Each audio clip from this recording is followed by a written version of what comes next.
Réussir le DELF, scolaire et junior, niveau B1. Compréhension orale. Leçon 11, activité 13. Comprendre un document radiophonique. Répondez aux questions en cochant la bonne réponse ou en écrivant l'information demandée. Première question. Au moment où cette chronique a été diffusée, le film était déjà sorti depuis quelques semaines, venait de sortir le jour même ou allait sortir dans quelques semaines. Une chronique est une intervention d'un chroniqueur, donc un animateur radio, souvent à propos d'un film ou un événement culturel. Deuxième question, où se passe l'action principale de ce film? Troisième question, d'après le journaliste, la classe est très agitée, très faible ou très révoltée. Quatrième question, les personnes qui jouent dans le film sont des acteurs professionnels, des élèves du collège ou des apprentis acteurs. Question 5.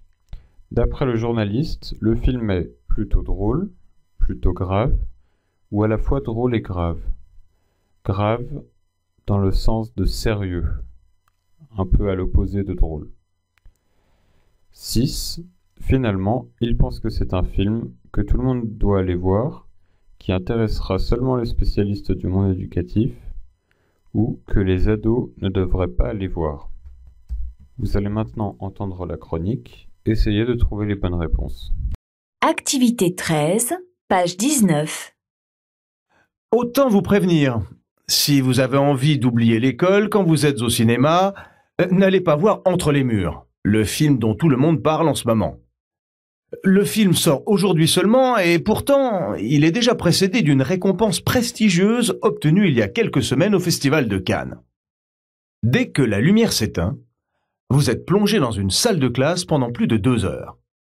Là, vous assistez aux échanges que l'on peut qualifier de musclés de François Marin, jeune prof de français, et d'une classe de 4e difficile.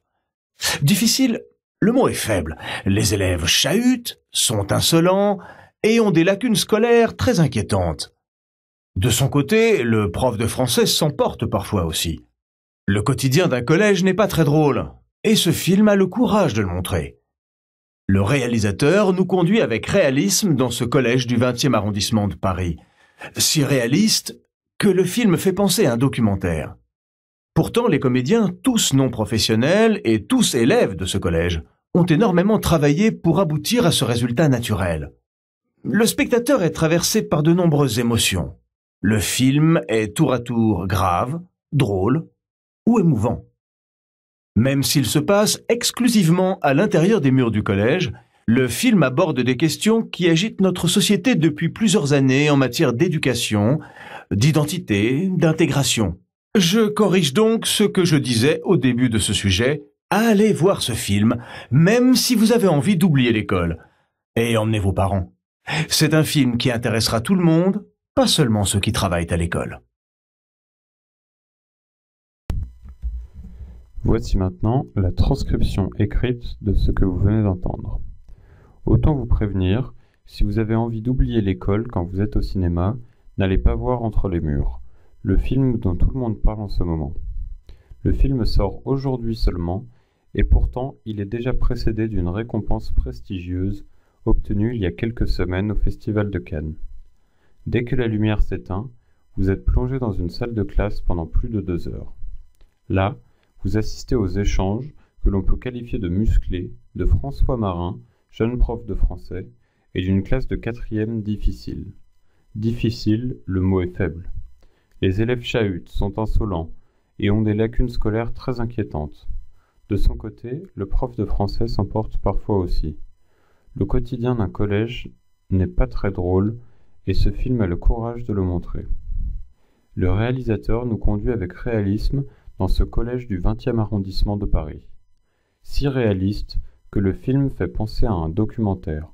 Pourtant, les comédiens, tous non professionnels et tous élèves de ce collège, ont énormément travaillé pour aboutir à ce résultat naturel. Le spectateur est traversé par de nombreuses émotions. Le film est tour à tour grave, drôle ou émouvant. Même s'il se passe exclusivement à l'intérieur des murs du collège, le film aborde des questions qui agitent notre société depuis plusieurs années en matière d'éducation, d'identité ou d'intégration. Je corrige donc ce que je disais au début de ce sujet. Allez voir ce film, même si vous n'avez pas envie d'oublier l'école. Et emmenez vos parents. C'est un film qui intéressera tout le monde, pas seulement ceux qui travaillent à l'école.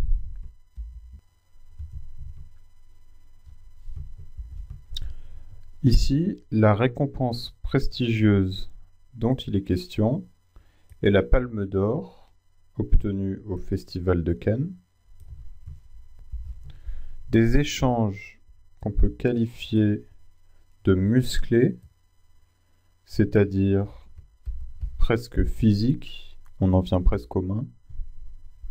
Les élèves chahutent, c'est-à-dire qu'ils font le bazar dans la classe, sont insolents, c'est-à-dire qu'ils parlent sur un mauvais ton au professeur, ne le respectent pas. Le 20e arrondissement de Paris se situe au nord de Paris.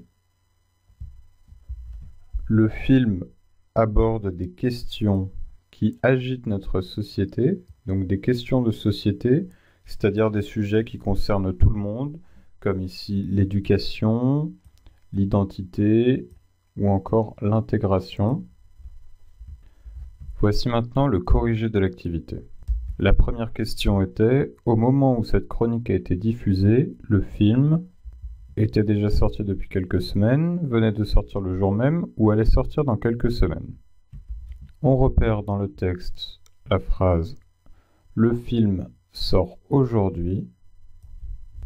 On peut donc conclure qu'au moment où cette chronique a été écrite, le film venait de sortir le jour même. La deuxième question était où se passe l'action principale de ce film. On repère dès que la lumière s'éteint, c'est-à-dire dès que le film commence dans la salle de cinéma, vous êtes plongé dans une salle de classe pendant 2 heures, donc pendant la durée du film, une classe de 4e, donc des élèves d'environ 14 ans, dans un collège du 20e arrondissement de Paris. Pour répondre précisément à la question 2, il fallait donc trouver dans une salle de classe, une classe de 4e, dans un collège à Paris. Troisième question. D'après le journaliste, la classe est très agitée, très faible ou très révoltée. Tout d'abord, la classe est qualifiée de difficile. On dit que les élèves chahutent, donc font le bazar dans la classe, sont insolents. La classe est donc très agitée. La question 4 était, les personnes qui jouent dans le film sont des acteurs professionnels, des élèves du collège ou des apprentis acteurs. On a la réponse ici dans le texte. Pourtant, les comédiens, donc les acteurs, tous non professionnels et tous élèves de ce collège. C'est-à-dire qu'habituellement, ils sont de simples élèves dans ce collège, et là, ils ont participé au tournage. La réponse à la question 4 était donc des élèves du collège. Question 5. D'après le journaliste, le film est plutôt drôle, plutôt grave, ou à la fois drôle et grave. Le journaliste nous dit que dans ce film, on trouve plusieurs émotions, de nombreuses émotions. Le film est tour à tour, c'est-à-dire qu'il change de registre, grave, drôle ou émouvant. Le film est donc à la fois drôle et grave. Question 6. Finalement, donc en conclusion, il pense que c'est un film que tout le monde doit aller voir, qui intéressera seulement les spécialistes du monde éducatif, ou que les ados ne devraient pas aller voir. Le journaliste nous dit « c'est un film qui intéressera tout le monde », donc tout le monde peut être intéressé et devrait voir ce film, pas seulement ceux qui travaillent à l'école, c'est-à-dire les élèves. Donc, le journaliste pense finalement que tout le monde doit aller voir ce film.